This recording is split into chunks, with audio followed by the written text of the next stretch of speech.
E aí galera, como vocês estão? Vocês estão bem? Bom, eu não estou tão bem assim, por quê? Porque eu tô gripado fazendo um trabalho sobre Paulo Régis Freire. Então bora começar nesse trabalho, roda a vinheta.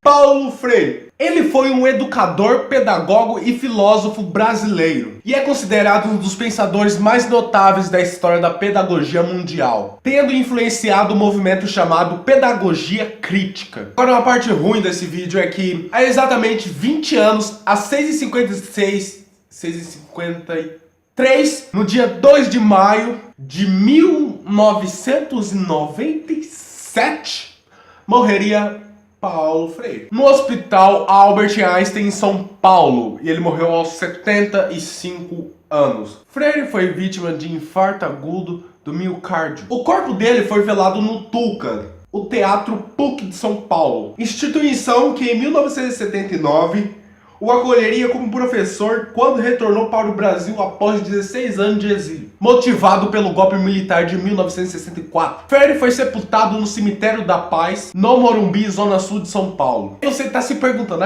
quem foi esse cara? Porque eu tô aqui no auditório vendo um vídeo desse cara, Vendo essa pessoa na minha frente falando? tem um amigo aqui me enchendo o saco. O que eu tô fazendo aqui? Bom, galera, eu vou tentar ser o mais direto possível para falar sobre um pouco desse cara, tá? Ok? Firmeza? Paulo Freire nasceu no dia 9 de setembro de 1921, no bairro da Casa Amarela, no Recife, capital de Pernambuco. Filho de policial militar Joaquim, e esse nome aqui que eu não vou arriscar falar, Freire. Aí o pai dele morreu quando ele tinha 13 anos. Pesado, né? E da católica, não vou arriscar falar o nome dela, é esse daqui. Ele era o caçula de 4 irmãos, tadinho. Foi alfabetizado pela professora Eunice Vasconcelos, a qual ele lembrava em algumas entrevistas. Agora me fala, quem é a pessoa que lembra da professora numa entrevista? Vou dar uma entrevista aqui pra Globo aqui, ó. Vou falar de quê? Vou falar da minha professora. A crise de 1929 obrigaria a família Freire a mudar-se para Jaboatão, a 18 quilômetros de Recife. Aos 13 anos, Paulo perde o pai. Com isso, seus estudos secundários foram adiados. Só voltaria para o então ginásio com 16 anos, quando seus colegas tinham 11 ou 12.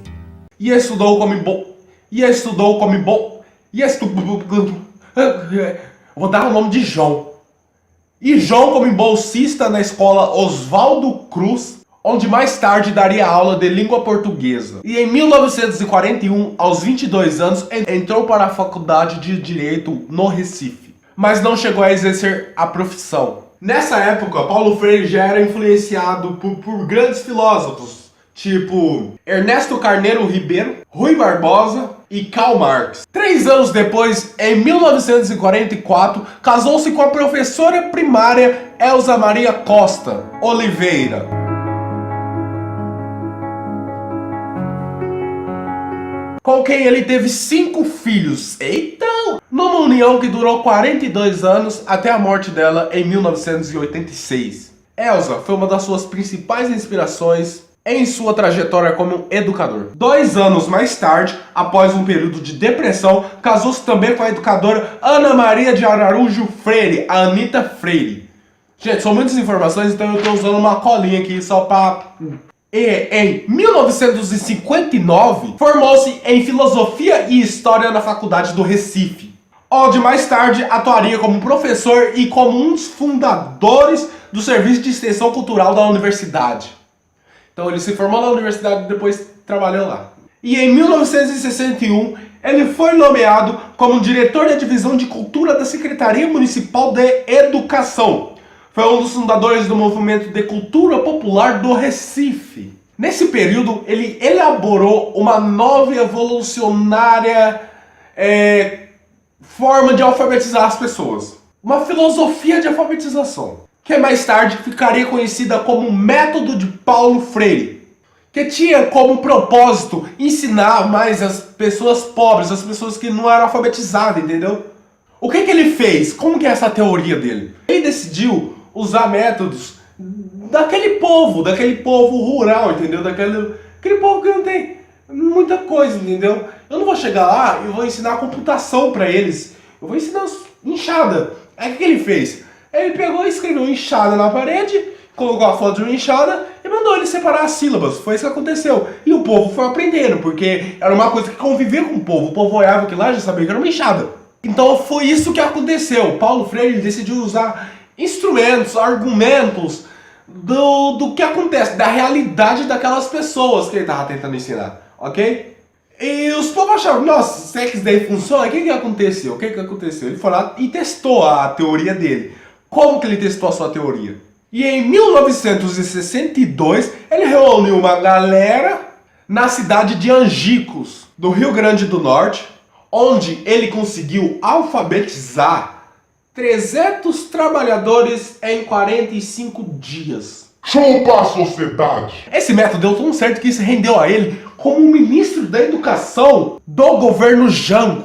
E mandaram ele governar o programa de alfabetização nacional, colocando em prática esse método no início de 1964. Com a chegada do golpe militar, esse programa que ele criou foi extinto, né, a parte ruim, pelo o novo governo. E esse método dele ficou tão conhecido que foi aplicado em regiões dos Estados Unidos, da Europa. Então, o cara criou um método de alfabetização que pegou bastante em vários países do mundo, que é usado até hoje para você aprender a ler e escrever. E isso é foda.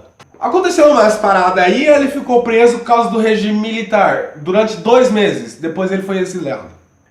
Antes ele viajou em bastante lugar e ele foi para La Paz, que é Bolívia, mas devido ao golpe daquele país, acho que ele tinha outro golpe militar, sei lá, ele pulou e começou a morar no Chile, onde trabalhou por 5 anos no Instituto Chileno de Reforma Agrária, o ICRA. Nesse tempo, ele lançou uma das suas principais obras, Pedagogia dos Oprimidos. E em 1968 já era traduzida em mais de 20 línguas. E foi lançada no Brasil apenas em 1974. Por razões políticas, não sei por que eles demoraram tanto para lançar o livro do cara aqui. E em 1969 ele foi convidado para ser professor de Harvard. No ano seguinte ele foi para Genebra, Suíça, onde atuou como consultor do Conselho Nacional das Igrejas. Desde então, ele começou a trabalhar como consultor educacional em países subdesenvolvidos. E desses países que ele era consultor de países subdesenvolvidos, a maioria desses países era na África, como Guiné-Bissau, Cabo Verde, Angola e Moçambique. E também em países da Ásia e da América Latina. E em 1979, com a lei da anistia, Paulo Freire retornou ao Brasil após 16 anos de exílio.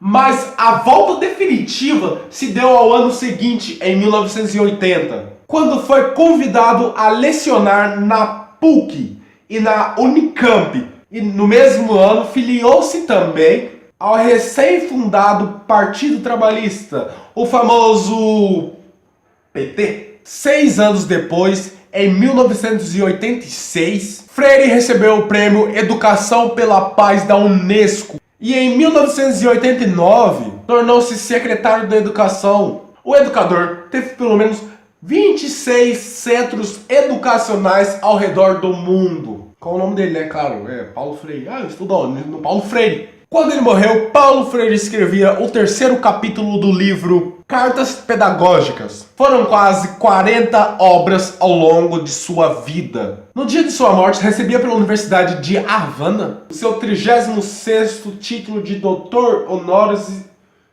Causa. Honoris Causa. O cara foi o intelectual brasileiro com o maior número de títulos recebido por universidades ao redor de todo o mundo e um dos mais premiados na área da educação do mundo. Bom, galera, esse foi o vídeo. Se vocês estão aí, vocês estão cansados, vocês não querem ver mais minha cara, eu nem sei onde eu tô. E tomara que vocês gostaram desse vídeo, porque deu muito trabalho. Eu tô gravando esse vídeo gripado. Vocês têm ideia, eu não tô conseguindo respirar, meu nariz tá entupido. Então é essa. Obrigado por assistirem até aqui e fui! Sometimes I get a good feeling yeah. I get a feeling that I never had before. No, no, I get a good feeling.